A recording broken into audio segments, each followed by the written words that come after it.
Hi, it's Becky. This screencast is a follow-up to my blog post about creating a customized quiz in Articulate Storyline. The finished product was a multiple-choice quiz where learners could click on an answer, let's say they chose April, submit it. They would see their choice, and if it was incorrect, they would get some customized feedback with the correct choice. Now for the how-to. There's quite a bit here, so get ready. The first thing I did was to import a chart from PowerPoint, and that can be done either by starting Storyline up from scratch or by going to a new slide, choosing Import, and then PowerPoint. Then I added a text box with the instructions for the learner. That's right here.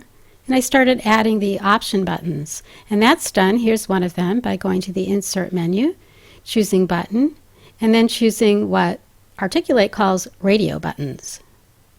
So you can see that I have one here for each of the choices. And then down on the timeline, I've named them. So here's the January button, the February button, so on and so forth. The next thing that I wanted to do was to customize the feedback. So I went to the View menu and I chose Feedback Master.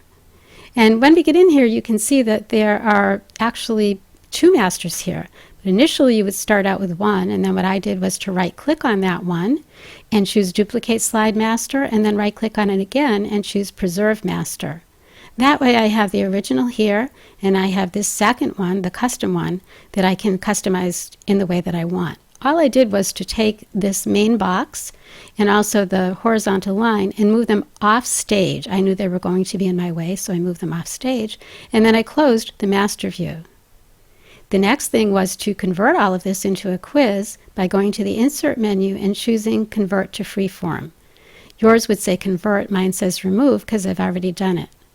The quiz type that you want is the Pick One quiz. You can see it here, and the dialog box is here, and you would need to add all of those choices and then indicate what the correct choice is. And of course the correct choice is March in this case, and then you would save and close.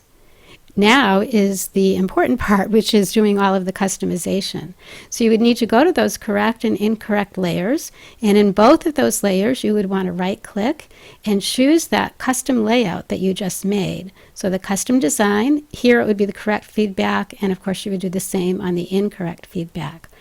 Also on both of these layers, you would want to move the Continue button down. So you can see here that I've moved it down so it's not in the way. And there's some stuff that needs to be hidden here. So you can see that I've hidden that default feedback text on this slide layer, and also on the base layer I've hid the instructions because they would be in the way.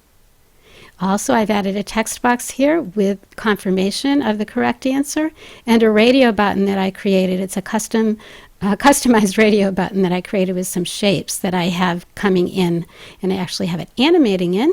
You can see that it's fading in medium speed from the current position.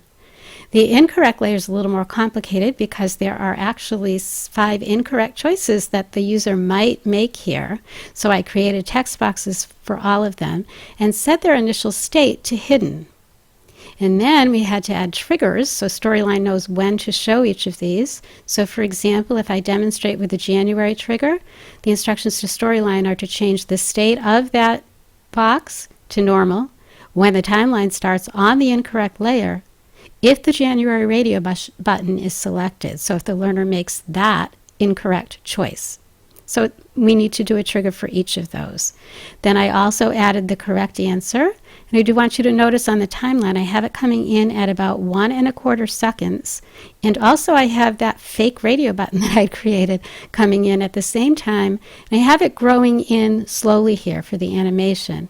And I did that intentionally to help distinguish it between the incorrect answer that they've chosen.